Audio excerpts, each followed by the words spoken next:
Hello everyone, it's Dr. Wolfe here, and in this video I'm going to be going over the light reactions of photosynthesis. So let's first get our stage set. So let's just focus on this drawing right here. One of these guys would be our chloroplasts. Inside the chloroplasts are these membranous, pancake, flattened membranous discs called thylakoids, and each of these thylakoids stacked together, that would be a granum.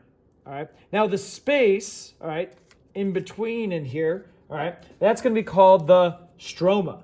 All right. And then we have a membrane, but not just one, we have two, the inner membrane from the original prokaryote that got swallowed, and then the outer membrane from the prokaryote that ended up swallowing it billions of years ago.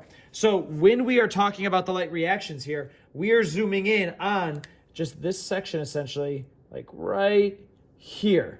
All right. So let's erase this drawing and get into it.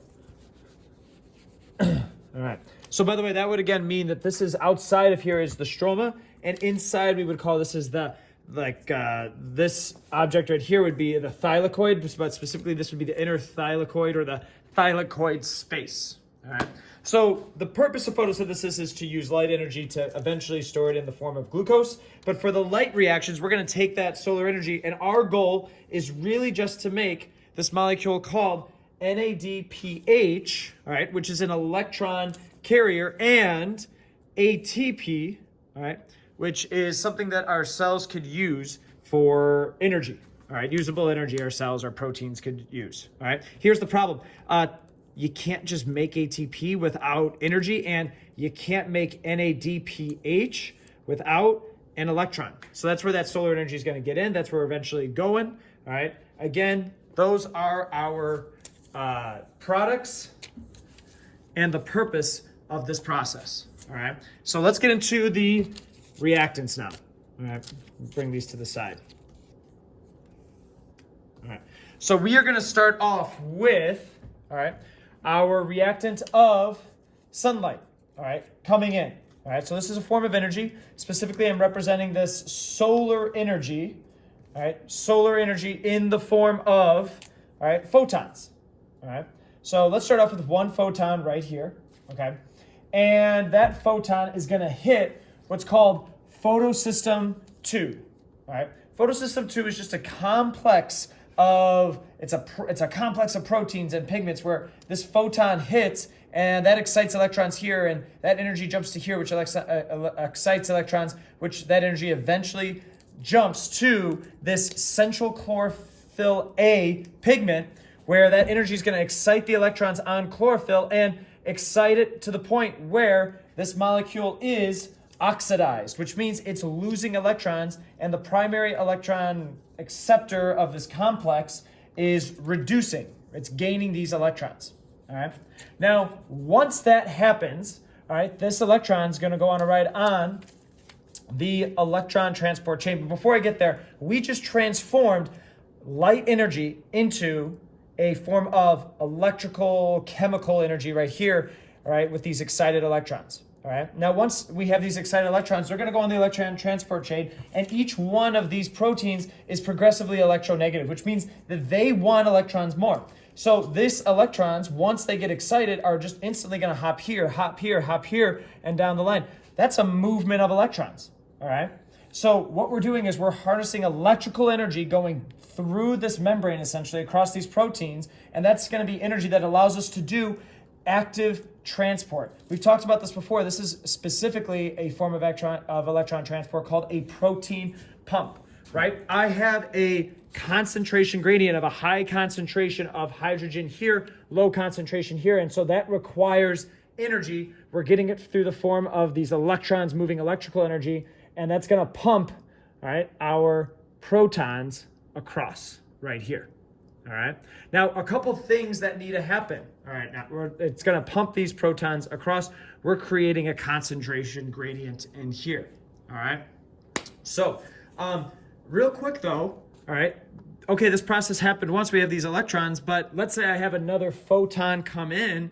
Nothing's really going to happen because there's no electrons here to get excited anymore. All right, that are available. So that's where water is going to come in. All right, so we have this water, and the fact that this pigment has lost electrons makes it so electronegative, all right, that it wants to gain these electrons, where it's literally going to split water. All right, so it's going to split water where I'm going to have my hydrogens here. All right, oh, by the way, by doing that, I've contributed to this high concentration of protons, of hydrogen ions in my inner thylakoid space. All right, so here's my other water molecule that got split with the hydrogens. So now I'm left with these two oxygen atoms forming oxygen gas. All right. Now, the fact that the water got split, what it did is it got split because it pulled these electrons away from it, all right, to replace the electrons that were here before, right? So now I have this oxygen gas, all right? It's going to build up here, so I have a high concentration. It's going to just diffuse through simple diffusion out of the cell. That's going to be one of our products of photosynthesis, all right? So now if another photon of light comes in, it could strike the chlorophyll. These electrons just got excited like they did before, all right? And that process can continue. So let's keep on going, all right? We have electrons that traveled through here. They pumped protons into this inner thylakoid space.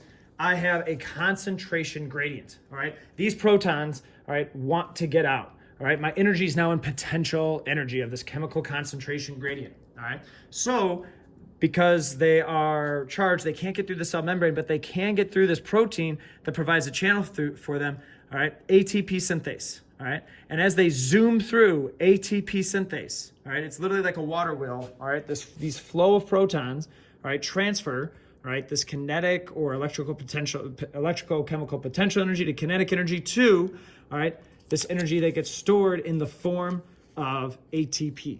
So that movement of protons provides the energy to take ADP and a phosphate and bring it together to make ATP. Remember, that's going to be one of the products of this process. All right, so now we have ATP, and there's energy in these bonds, all right, that the cell can now use, all right? But we're not done with this process just yet, because we still got to make our NADH, all right? Now, by the way, this process, all right, of electrons, of any charged molecules moving from down a concentration gradient, that's going to be called chemiosmosis, specifically in this case, all right, chemiosmosis. Okay, so now let's jump over to photosystem 1. All right. Now in photosystem 1, let me flip this around. All right. We have our electrons that just joined over here. All right. But they've kind of lost some energy, right? They've transferred it over here. But that's where another photon's going to hit, all right, and excite my chlorophyll or other pigments in this protein complex, all right, where those electrons get excited again, all right, transfer that light energy, all right, into this like electrical chemical energy right here, all right?